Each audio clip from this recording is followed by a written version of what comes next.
Then we have dinner, and make sure you come back. Remember, write your questions on these index cards and turn them in before the Q&A tonight, because we usually have a very good Q&A session. We never have enough time to cover all the questions, but we want to do the best we can. So write them short, concise, to the point, and in French. So, okay, this message is, I'm going to try to bring you up to speed to where we are right now with the state of anti-Semitism, which is my topic of specialty for the last 22 years. This is actually also part of a book, and I got a few left that just came out 2 weeks ago, The Normalization of Anti-Semitism, When the Oldest Hatred Becomes the New Normal. I believe that's where we are. And I also did something in this book. It's not a big book. I don't want to write big books anymore because people's attention span with the internet is so, including mine. But I want you to know that I include in this book a symposium on the relationship between Israel and the church, with contributors like, ready? Some of those names you might have heard. David Reagan? Are you in the room? Are you? Yeah, there he is. Dr. David Reagan. Mike Spaulding, Mondo Gonzalez, Mark Hitchcock, Todd Hampson, Tommy Ice, Brandon Holthouse, Andy Woods, Don Perkins, Tom Hughes. You got to have Tom Hughes. Bill Koenig and Billy Crone. So they all contributed to the book on their position on Israel and the importance of Israel in the Bible. So just for that, not for what I put in, but just for that, you should get the book. So, all right. So I want to talk about this normalization of anti-Semitism, and let me have a word of prayer, and then we'll start. Lord, thank you for this incredible conference. Lord, it is so good to be in the midst of like-minded people who take your word seriously. Lord, we take your word seriously. We take you seriously. We certainly do not take ourselves seriously. But we love you because we know that you loved us first. So, Lord, help me carry this message. Help me deliver this message the best I can, Lord. And the difficult message, but we need to know where we are and what we can do. Thank you in advance, Lord. In Yeshua's name, amen.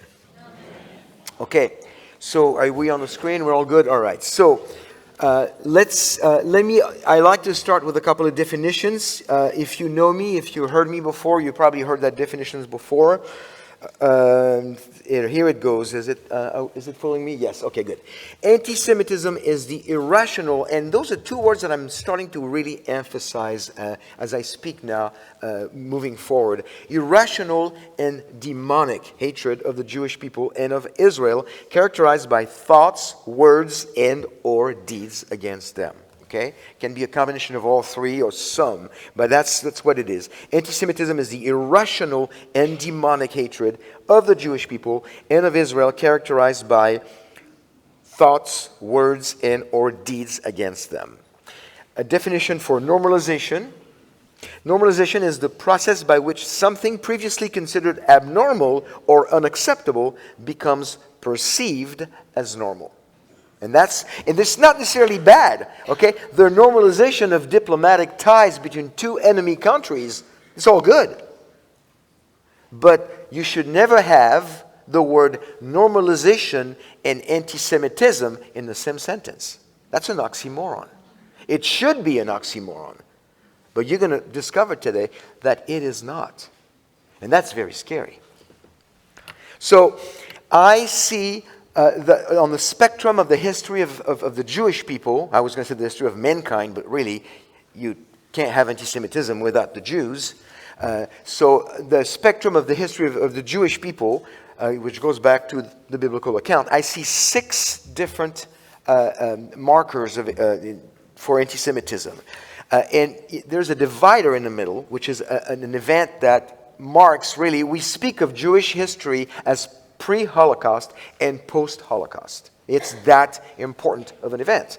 So the first 3 events are started in the biblical days, theological anti-Judaism. It was a difference between the Christians and the Jews. It was not really a lot of animosity, just we don't think the same, we don't believe in the same. So it was just theological mostly, anti-Judaism, not even anti-Semitism. Then from a couple of centuries after the closing of the canon, moving all the way to the 1930s and 40s, we have what is known as classical anti-Semitism, which I describe in detail in my book, End Times Anti-Semitism. I give a whole history of anti-Semitism.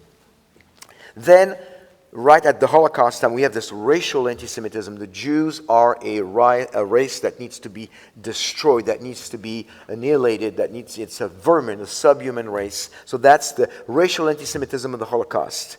Then after that, we have new anti-Semitism, and that's pretty much where everybody that I can see is parking today. They're parking on this. We are in the new anti-Semitism. They don't see anything beyond that. And that really, I think we need to refine that, define it a little more, because I see, and again, this is all developed in my book, End Times Anti-Semitism, in more details. This is the normalization is what's in this book.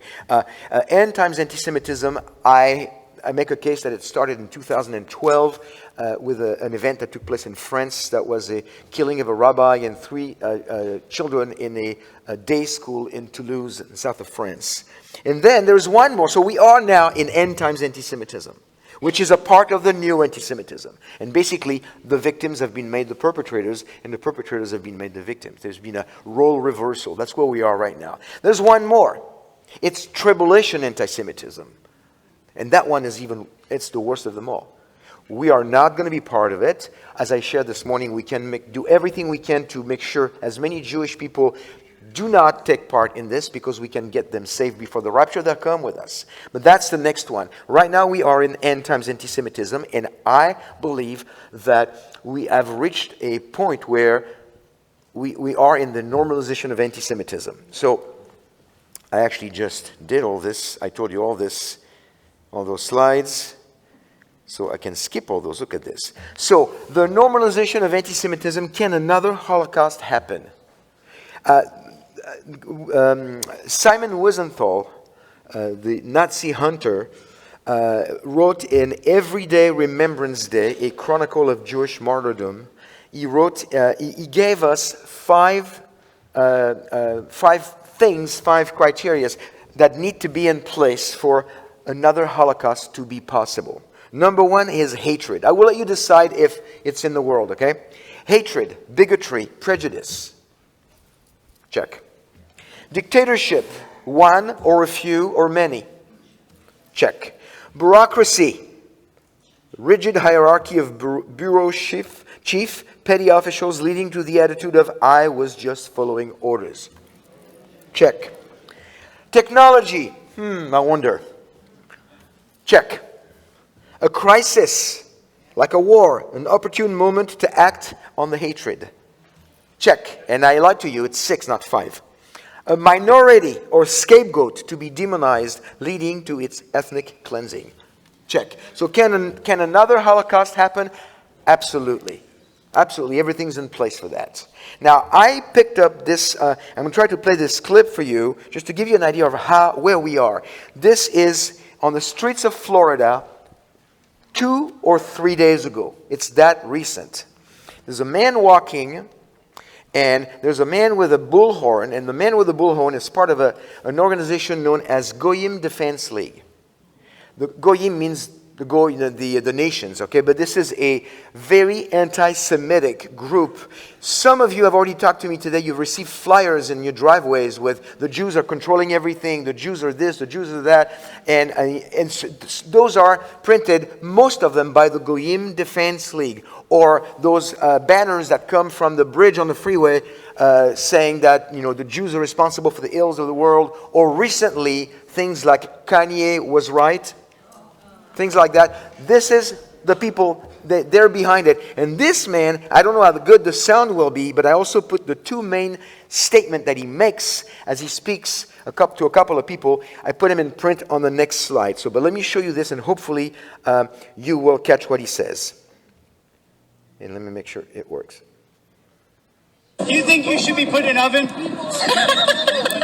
Are you Jewish? Oh my God. Leave our country, go back to Israel. You know where you bomb Palestinian kids? Where we fund you stupid Jews? $8 billion a year? You look like a horse. You look like a Jewish horse. Look at the horse face on this Jew. Horse face Jew. Horse face.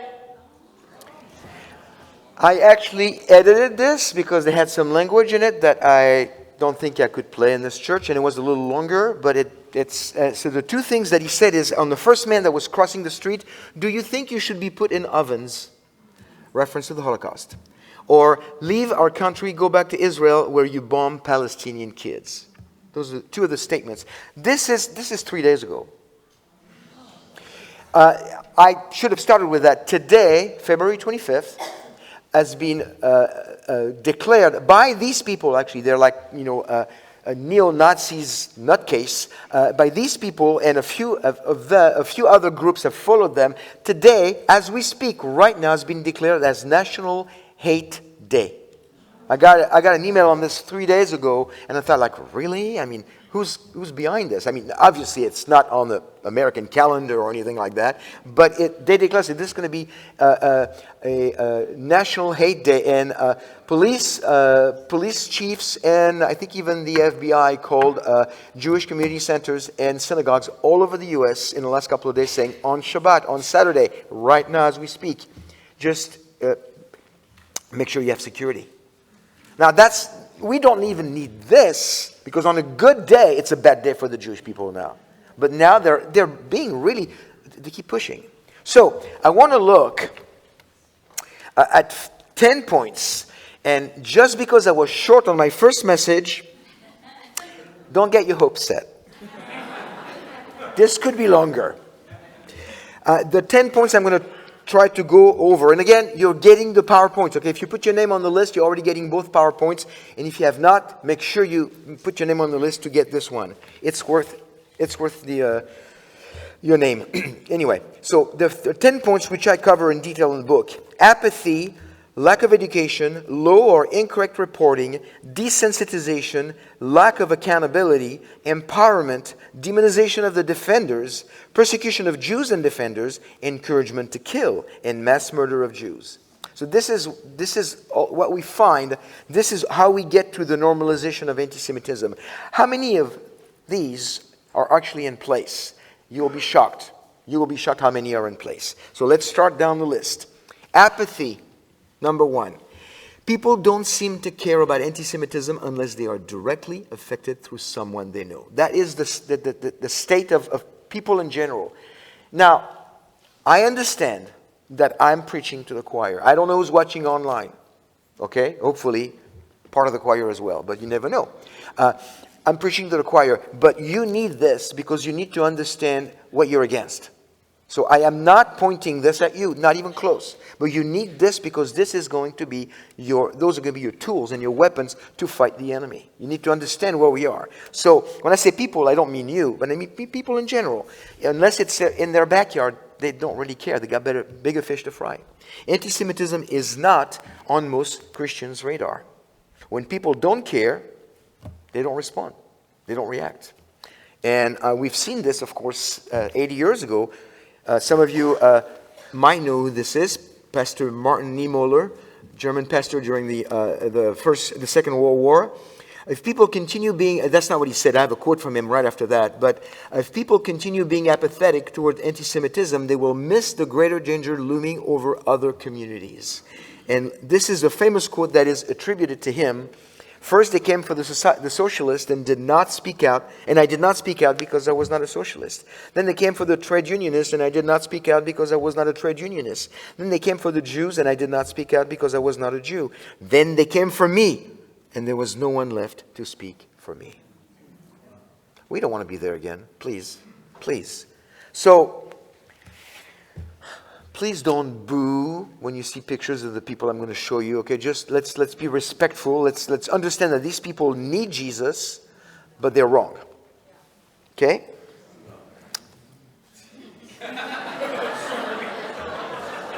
Good.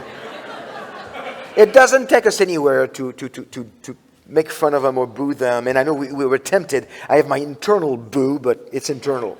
So this is what you need to know. Anti-Semitism did not happen in a vacuum. Again, I document all that in End Times Anti-Semitism. I should stop talking about that book because I've got 2 left. So you can get them on Amazon. Most people are unaware of the key players: victims, perpetrators, co-perpetrators, bystanders, and rescuers. In the case of this woman, Whoopi Goldberg, she's still, after being confronted publicly at least twice, privately I don't know how many times, she's still convinced that the Holocaust was not about race, and rather it was a white-on-white crime. It was not about race.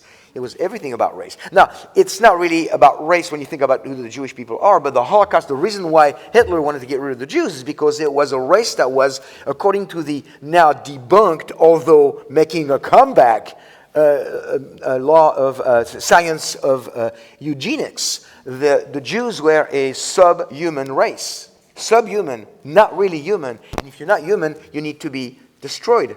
And we were described as vermin. So it was all about race. And eugenics, this science was debunked in the early 1900s, but it's making a comeback now because it's convenient that we could use it again. But it's based on nothing. According to, so number 2, so that was number 1. Okay, so number 1 was apathy. Number 2 is lack of education. She is clueless. If I had a chance, I'd talk to her. If I was invited, I'd talk to anybody. She is clueless, and she needs Jesus. Lack of education. According to a Pew Research survey, 84% of Americans still do not know what the term BDS means. Boycott, divestment, sanctions. Many Christians are in denial regarding Martin Luther's anti-Semitic diatribes at the end of his life. I'll get back to that at the end of the presentation to make one more point. But those are just some of the sad facts. And by the way, in this PowerPoint, I put all the links to the surveys and all my sources. So, because don't believe me, just check it for yourself. Most Christians have never heard of the 1920 San Remo Conference, which was more legally defining for modern Israel than the 1947 UN vote for the partition of British Mandate Palestine. So most Christians are completely ignorant about the history of the Jewish people and all the anti-Semitism against them. They just don't know. And how can we fight an enemy we don't know? So what do we do with lack of education? Well, I haven't found anything better. I like the 3Ds of Natan Sharansky, a Russian refusenik who's been working, I don't know if he's still doing that now, but he was working with the Ministry of Immigration, the Jewish agency, bringing in the Jewish olim, the immigrants to the land. And he came up with the 3Ds to define anti-Semitism, to be able to understand it. If it fits any of those or all of them, it's anti-Semitic. Demonization, double standards, delegitimization. I haven't found anything better to define what's anti-Semitic. This is brilliant. So this is his own words. The first D is the test of demonization. When the Jewish state is being demonized, when Israel's actions are blown out of all sensible proportion, when comparisons are made between Israelis and Nazis and between Palestinian refugee camps and Auschwitz, this is anti-Semitism, not legitimate criticism of Israel. That's the first D.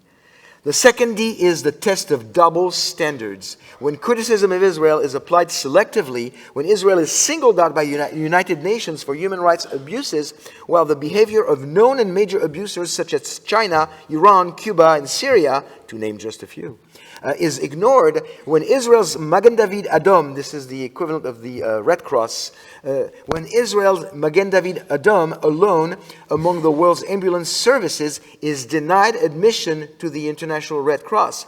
This is anti-Semitism. When you think about how much the Jews are doing to help the world, every time there is a catastrophe in the world, the Jews are the first one from Israel to send help, to send doctors, to send nurses, to send people. Every single time, they're there. Where are the Palestinians? They're not sending anybody. Don't get me started. The third D is the test of delegitimization, when Israel's fundamental right to exist is denied alone among all peoples in the world. This too is anti-Semitism. And this, I haven't found anything better to define anti-Semitism than the 3 Ds. So it's in there for you to remember. Number 3 is reporting. Low or incorrect reporting. Some of you remember in January of 2022 in Colleyville, Texas, which is about an hour and a half west of where I live. I was there when it happened. I reported and I did a short little video for our ministry. A hostage situation at a synagogue by a Muslim man was initially declared not anti-Semitic by the local FBI director. It is not an anti-Semitic act. It's on Shabbat in a synagogue against Jews by a Muslim who wants to have another Muslim taken out of prison locally here in Fort Worth, who's a terrorist, a woman, but it's not anti-Semitic. The FBI changed its story after pressure from the Jewish community, I think 2 or 3 days later. So they changed their story. It gets worse. May 2022 in Lyon, France, 90-year-old Jewish man René Adjaj was pushed out from his 17th story window by a neighbor. The authorities initially saw no reason to suspect anti-Semitism. They came back and they said, maybe it was anti-Semitic. But why is it so hard? Why is it so hard? It's either not reported or wrongly reported. Now, I'll bring it to recently. This is like 2 days ago. February 2023, the Palestinian Campaign for the Academic and Cultural Boycott of Israel used a photo they labeled 1948 Tantura Massacre. The Tantura Massacre was something that took place in Israel at the time of the War of Independence when some Arabs died. It was a war, okay? People die in wars. And they blew it out of proportion, saying that a lot of people died, were massacred by the Jews, when in fact it was very few people. But the point is not that some people died, is the fact that they used this photo, which is a photo that has been verified to be from the Nordhausen concentration camp in Germany. It has nothing to do with the killing of the Arabs in Israel in 1948. So, do you catch the double irony? It's like it's using the wrong photo to prove their point, but they're actually taking a picture of Jewish corpses to say those are Palestinians who died at the hand of the Jews. And I did not look how far it went, but I wouldn't be surprised if the mainstream media picked up on this and think, this is terrible. Until somebody said, wait a minute, we have this from the archives, this is the wrong photo. And actually, I have to say that the Palestinian Campaign for Academic and Cultural Boycott of Israel pretty quickly said, this was the wrong photo. So they came back and they said, we apologize. I saw it. I saw the apology. So good for them. But do you know how many more photos like this are published on the internet and are just going like it's the truth? I can't even count them. I'm just showing you one example. Okay. So, low or incorrect reporting toward a solution. I'm going to try to give you something to go toward a solution, because if I just come here year after year to bring you the problem with no solution, then you're not going to go like, not that Melnick guy again. So when you are victim of anti-Semitism or witness anti-Semitism, report it. But two, you report it. Well, you try to report it to the authorities, the media, and Jewish advocacy groups, and probably your best bet are going to be the Jewish advocacy groups, because they have a voice. They are organized. If you call the police, if you call the press, who knows nowadays. But I have, on the very end of this presentation, I put them all with their website. Some of the best ones, Stand With Us, they do really good work on campuses. The Canary Mission, also very good. Moment Magazine, they're on the left, but they have a great anti-Semitism monitor on the web. And the Committee for Accuracy in Middle East Reporting in America, CAMRA. They are all very good. You send them the information. I would add to this the ADL, but the ADL can be a little pushy, a little overreacting, so you have to be careful with the ADL. And the ADL has also become a little woke over the last few years, unfortunately. But remember, if you see low or incorrect reporting and you don't say anything, silence is complicity. You become a co-perpetrator if you don't say anything. So it's time we speak up. Desensitization is a diminished emotional response to a negative or positive stimulus. Desensitization can come both from friends and foes. It is expected from foes, but what about when it comes from friends?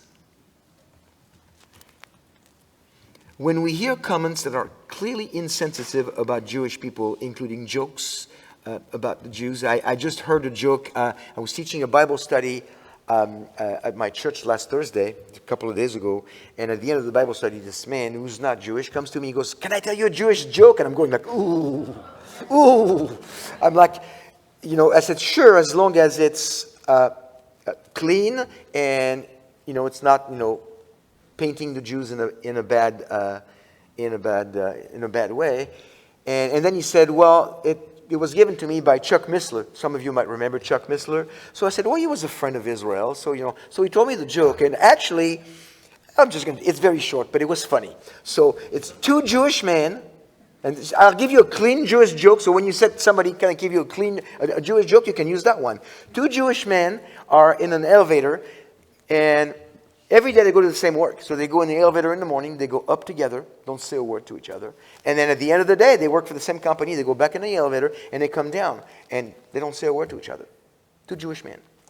And they do this for 10 years. And after 10 years, one of the Jewish men says, "It has come to my attention that you and I have taken the same elevators for 10 years, and we haven't said a word to each other. Not even a hello." And the other guy goes, "You're right. How are you doing?" "I don't ask." That's a safe Jewish joke. So there you go. So see that it's not derogatory, it's just a joke. But there are other jokes that I've heard even, I had people in my own family, not my side of the family, but my wife's side of the family, that would say, and I used to kind of roll my eyes and just pretend I didn't hear it, but, make joke about Jews being greedy, or I would tell that person that I got a good deal on something, and you would look at me and say, "Rub your nose," like Jews have big nose. Anyway, so when we hear, people are desensitized. They are desensitized. I have that story in the book. I had a pastor at a church in Washington State years ago when I was a new believer, and I was just finished telling another pastor friend of mine in the pews about the fact that Christians, and that's like 25 years ago, okay, maybe 30, that Christians are desensitized when it comes to Jewish people.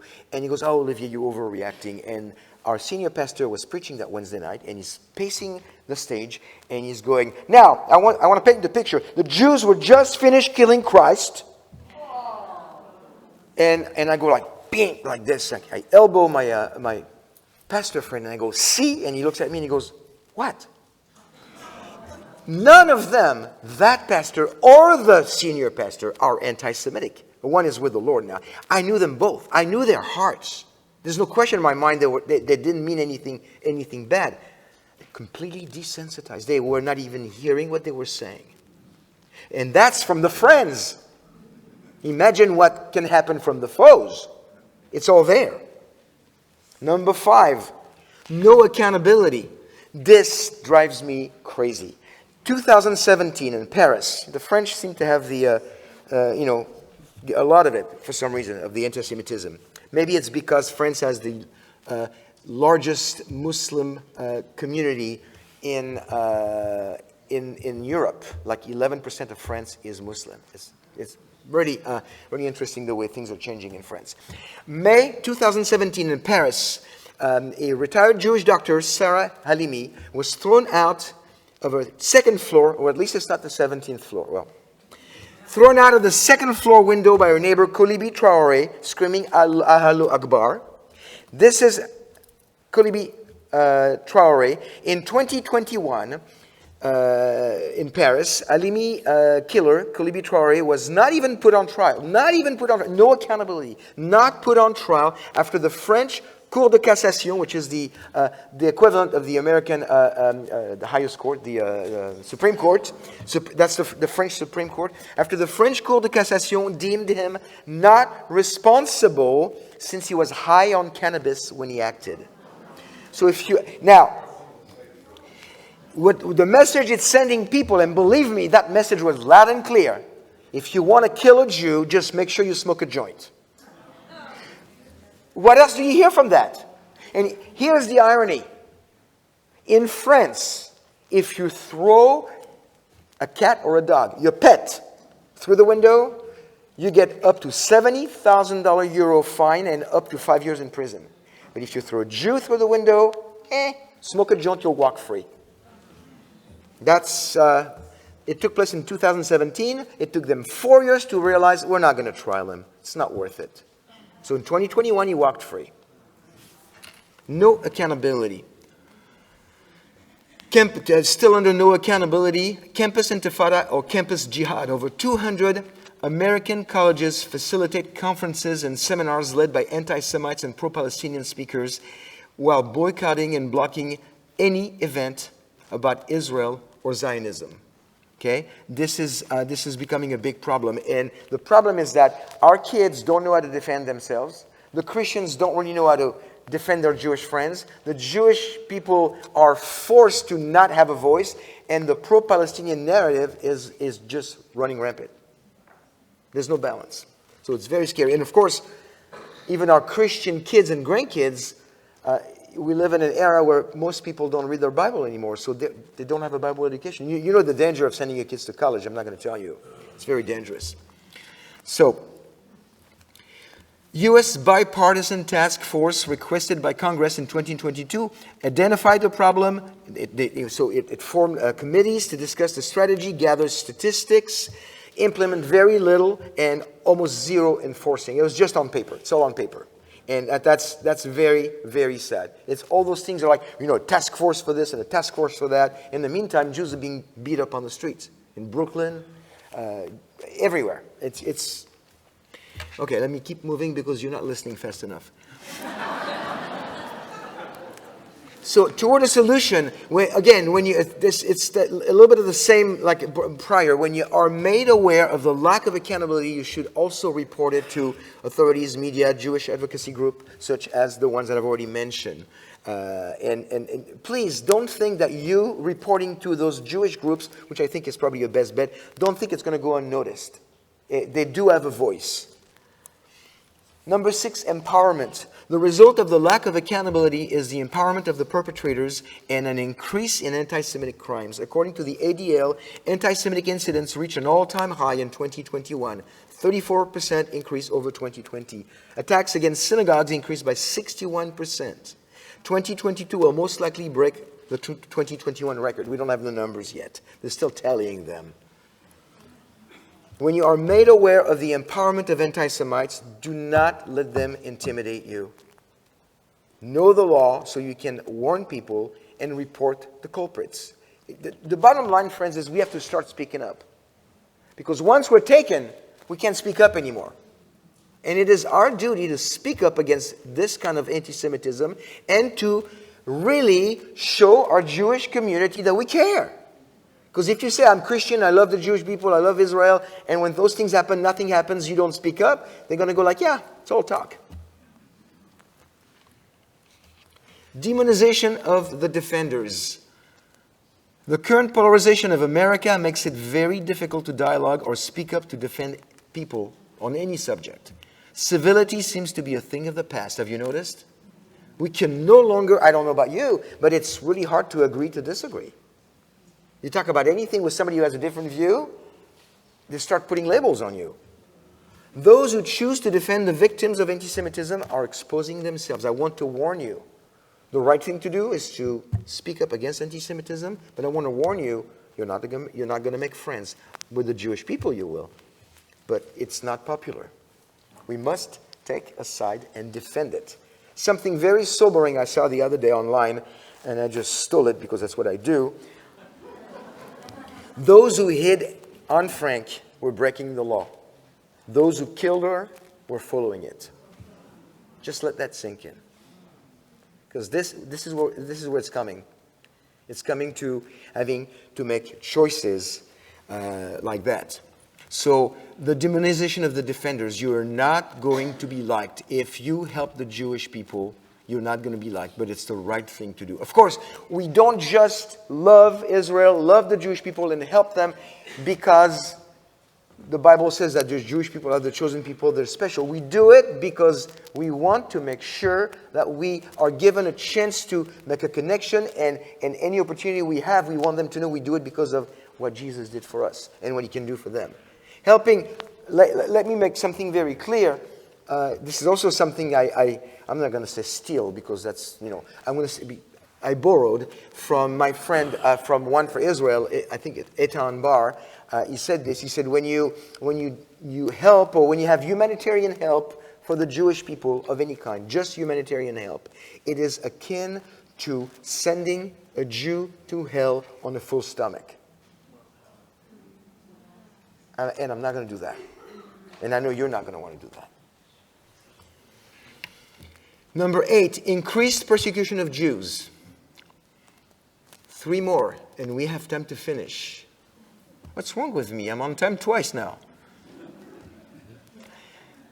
Increased persecution of Jews. Starting in the mid-1930s, the persecution of Jews was mandated, encouraged, and even rewarded. Persecution can be physical or verbal. Paris, December 2022, Paris again, a TV guest is publicly criticized for wearing his kippah, his yarmulke, skull cap, on the set in a news report, and he asked to keep his religion to himself. I have the whole clip, but it's in French, but it made me laugh because the guy is sitting next to this lady, and the lady looks at him and she goes, "Why do you have to wear a yarmulke?" On the news.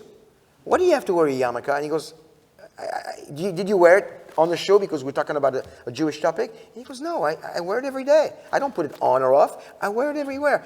And she goes, "Can you just keep your religion to yourself?" We're in France, which is, a secular country. They're separate. You cannot wear anything in school or whatever. So she says, "Can you just keep it to yourself? We're in France." And he goes, "What do you mean keep it to myself? I'm from Israel. My name is Cohen."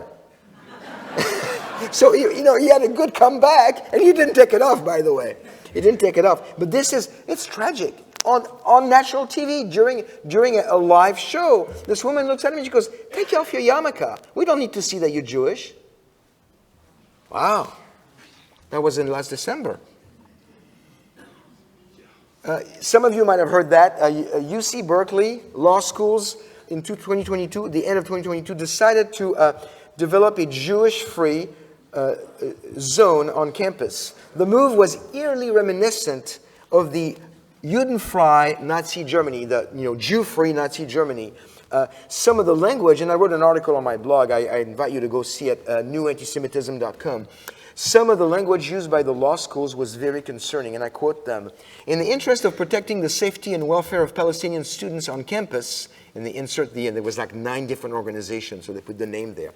So, "In the interest of protecting the safety and welfare of the Palestinian students on campus, this organization will not invite speakers that have expressed and continue to hold views or host, sponsor, promote events in support of Zionism, the apartheid state of Israel, and the occupation of Palestine."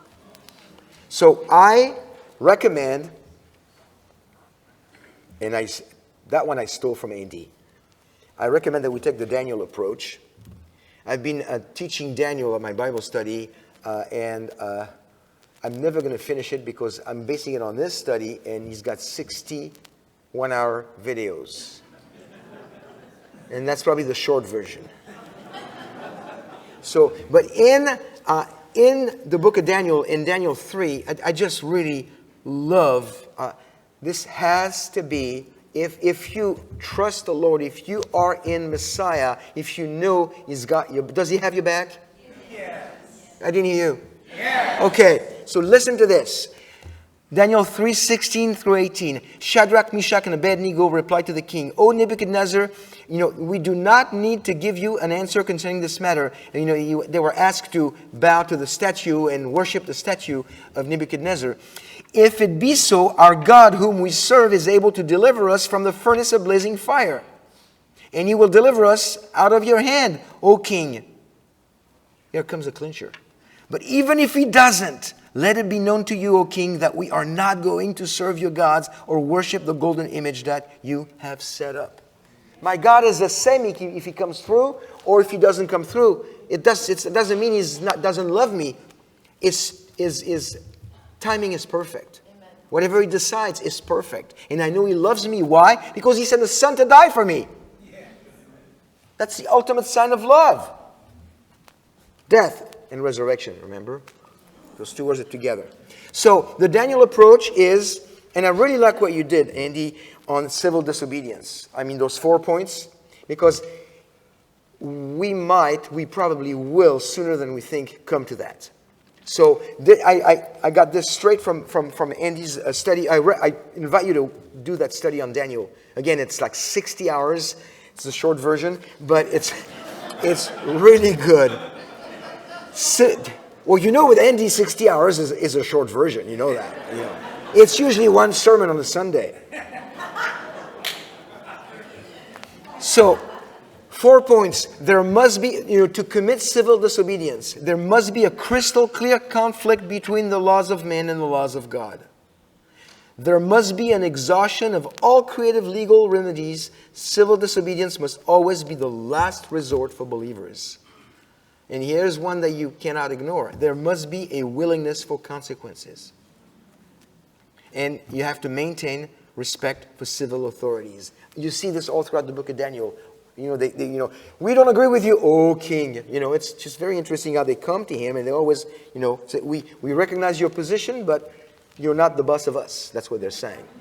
So this is probably coming to a theater near you very soon.